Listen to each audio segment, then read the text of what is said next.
ಪ್ರವಾಹದಲ್ಲಿ ಒಟ್ಟಾರೆ ಆಡಳಿತ ವ್ಯವಸ್ಥೆ ಸಂಪೂರ್ಣವಾಗಿ ಕುಸಿದಿದೆ. ರೈತರಿಗೆ ಪ್ರೋತ್ಸಾಹಧನ ಕೊಟ್ಟಿಲ್ಲ ಸರ್ ಸರ್ಕಾರ, ಬಾಕಿ ಉಳಿಸ್ಕೊಂಡಿತ್ತು. ಈಗ ಮತ್ತೆ ರೈತರ ಹೆಸರಿನ್ಯಾಗ ನಾವು ರೇಟ್ ಜಾಸ್ತಿ ಮಾಡಿದ ರೈತರಿಗೆ ಕೊಡ್ತೀವಿ ಅನ್ನೋದು ಎಷ್ಟರ ಮಟ್ಟಿಗೆ? ಮೊದಲೇದು ಇದನ್ನ ನಾನು ಈಗ ನಿಮಗೆ ಭವಿಷ್ಯ ಹೇಳ್ತೇನೆ, 1-2 ತಿಂಗಳು ಕೊಟ್ಟಾಗ ಮಾಡಿ ಇದನ್ನ ಬಂದ್ ಮಾಡ್ತಾರೆ. ಅದು ದುಡ್ಡು ಹೊಡಿತಾರೆ ಇವರು. ಇದು ಎಲ್ಲ ದೊಡ್ಡ ಪ್ರಮಾಣದಲ್ಲಿ ಇವತ್ತೇನು ಭ್ರಷ್ಟಾಚಾರ ನಡೆದಿದೆ ಅದರ ಪರಿಣಾಮವಾಗಿ ಈ ರೀತಿ ಆಗ್ತದೆ. ಈಗಿನ ನಮ್ಮ ಕಾರ್ಮಿಕ ಸಚಿವರು ಬಹಳ ಮಾತಾಡ್ತಾರ. ತವರು ಜಿಲ್ಲೆಯಲ್ಲಿ 101 ಲ್ಯಾಪ್ಟಾಪ್ ಕಳ್ತನ ಆಗಿದೆ, ತಮ್ಮ ಆಫೀಸಲ್ಲೇ ಕಳ್ತನ ಆಗಿದಾವ ಸರ್. ಆರೋಪಿಗಳು ಯಾರಂತ ಗೊತ್ತಿಲ್ಲ. ಅವ್ರಿಗೆ ನಾನೇನು ಬಹಳ ಜಾಸ್ತಿ, ಯಾಕಂದ್ರೆ ನಾನು ಹಿಂದನೂ ನಿಮ್ಗೆ ಹೇಳಿದ್ದೇನೆ, ಪ್ರಬುದ್ಧವಾಗಿ ಮಾತನಾಡಿದ್ರೆ ಹೇಳಿಕೆ ಕೊಡ್ಬೋದು, ಅಪ್ರಬುದ್ಧತೆಯಿಂದ ಮಾತಾಡಿದ್ರೆ ಅವ್ರು ಇತ್ತೀಚೆಗೆ ಒಂದು ನಮ್ಮ ಇಲಾಖೆ ಬಗ್ಗೆ ಒಂದೇ ಉದಾಹರಣೆ ಹೇಳ್ತೇನೆ. ಯಾಕೆ ಅವ್ರ ಹೇಳಿಕೆಗೆ ಅಥವಾ ಅವ್ರ ಬಗ್ಗೆ ನಾನೇನು ರಿಯಾಕ್ಷನ್ ಮಾಡಲ್ಲ ಅಂದ್ರೆ, ಅವರು ಒಂದು ಹೇಳಿಕೆ ಕೊಟ್ಟಿದ್ದಾರೆ, ಅಕ್ಕಿ ತಗೊಂಡಿಲ್ಲ ಯಾಕೆ ಅವ್ರು ಹೇಳಿಲ್ಲಪ್ಪ, ನಮ್ಮ ಪಾಲಿಸಿ ನಾವು ಇನ್ಮೇಲೆ ದುಡ್ಡು ಹಾಕ್ತೀವಿ. ಓಕೆ, ನಾವೇನು ರಾಜ್ಯ ಸರ್ಕಾರಕ್ಕೆ ತಗೊಳ್ಬೇಕಂತ ಯಾವ ರಾಜ್ಯ ಸರ್ಕಾರ ಕಂಪಲ್ಸರಿ ಮಾಡಿಲ್ಲ. ಅವ್ರೇನು ಹೇಳ್ಯಾರ, ನಮಗೆ ಅವ್ರ ರೇಟಿಂಗ್ದಾಗ ಕೊಡ್ಲಿ, ಬರೆದು ಕೊಡ್ಲಿ. ನಾ ಹೇಳೋದು ರಾಹುಲ್ ಗಾಂಧಿ ಗತೆ ಮಾತಾಡ್ಬೇಡ್ರಿ ಅಂತ ಹಿಂದೂ ಹೇಳಿ ನಾವು. ಕ್ಯಾಬಿನೆಟ್ ವಿಷಯ ಹೋಗಿತ್ತಿಲ್ರಿ, ಅಕ್ಕಿ ಕೊಡಬೇಕು, ಬೇರೆ ಪದಾರ್ಥಗಳನ್ನು ಕೊಡಬೇಕು, ಕ್ಯಾಬಿನೆಟ್ಗೆ ಹೋಗಿತ್ತಿಲ್ಲ.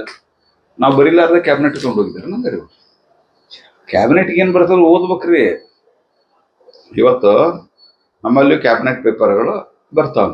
ನಮಗೆ ಬುಧವಾರ ಬೆಳಿಗ್ಗೆ 9 ಗಂಟೆಗೆ 10 ಗಂಟೆಗೆ ಹಿಂಗೆ ನಮ್ಮ ಕ್ಯಾಬಿನೆಟ್ ಸಾಮಾನ್ಯವಾಗಿ ಇರ್ತದೆ, 10-10ವರೆಗೆ ಇರ್ತದೆ. ನಮಗೆ ರಾತ್ರಿ 8-9 ಗಂಟೆಗೆ ಕ್ಯಾಬಿನೆಟ್ ಪೇಪರ್ಗಳು ಬರ್ತಾವೆ. ಅದರಲ್ಲಿ ಎಲ್ಲ ಕ್ಯಾಬಿನೆಟ್ ಪೇಪರ್ಗಳನ್ನ ಅದು ಸೀಲ್ಡ್ ಬರ್ತದ.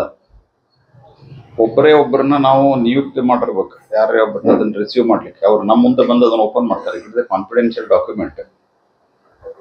ಅದನ್ನ ನಾವು ಓದ್ಬೇಕು. ಓದಿ ಮರುದಿವ್ಸ ನಮ್ಮ ಸಬ್ಜೆಕ್ಟ್ ಇರಲಿ ತಯಾರಾಗಿ ಹೋಗ್ಬೇಕು ನಾವು.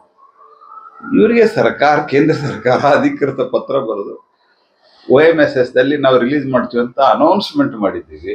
ಮುನಿಯಪ್ಪನವ್ರು ಬಂದು ನನಗೆ ಧನ್ಯವಾದ ಹೇಳಿದಾರ. ಅದಾದ ನಂತರ ಮುನಿಯಪ್ಪನವರು ಕ್ಯಾಬಿನೆಟ್ ನೋಟ್ ಮಾಡಿರ್ತಾರೆ, ಇವ್ರು ಬರೆದು ಕೊಟ್ಟರೆ ಅಂತ ಕೇಳ್ತಾರೆ. ಅಂದ್ರೆ ಈ ರೀತಿಯಾದಂತ ಸ್ಟೇಟ್ಮೆಂಟ್ಗಳಿಗೆ ನಾವು ಏನು ರಿಯಾಕ್ಟ್ ಮಾಡೋದು? ಲ್ಯಾಪ್ಟಾಪ್ ಕಳ್ತನ, ಅಲ್ಲೂ ಕೂಡ ಭ್ರಷ್ಟಾಚಾರ, ಅಧಿಕಾರಿಗಳ ಕಳ್ತನ ಮಾಡ್ಯಾರ. ಇಲಾಖೆ ಕಟ್ಟಡದಾಗ ಇದ್ದಿತ್ತು ಮಕ್ಕಳಿಗೆ ಹಂಚೋ. ನಿನ್ನೇನು ಹೇಳಿದ್ದೀನಿ, ಮಕ್ಕಳಿಗೆ ಹಂಚುವಂತ ಅಲ್ಲ. ನಿನ್ನೆ ಧಾರವಾಡದಲ್ಲಿ ಇದು ದಿಶಾ ಕಮಿಟಿಯಲ್ಲಿ ಬಂತು. ಆ ದಿಶಾ ಕಮಿಟಿಯಲ್ಲಿ ನಾನು ನಿನ್ನೆ ಇದರ ಬಗ್ಗೆ ಆಲ್ರೆಡಿ ಹೇಳಿದ್ದೀನಿ.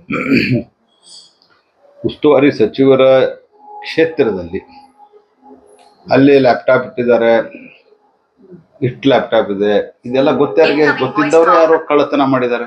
ಮತ್ತು ಅಲ್ಲೇ ಸೆಕ್ಯೂರಿಟಿ ಇರಲಿಲ್ಲ ಅಂದ್ರೆ ಇತ್ತು ಒಬ್ಬ ಗಾರ್ಡ್ ಇದ್ದ ಅಂತ ಹೇಳ್ತಾರೆ. ಅಂತ ಎಲ್ಲಿ ಹೋದು? ಎಲ್ಲ ಮಿಲಾಪಿ ಕುಸ್ತಿ ಇದೆ.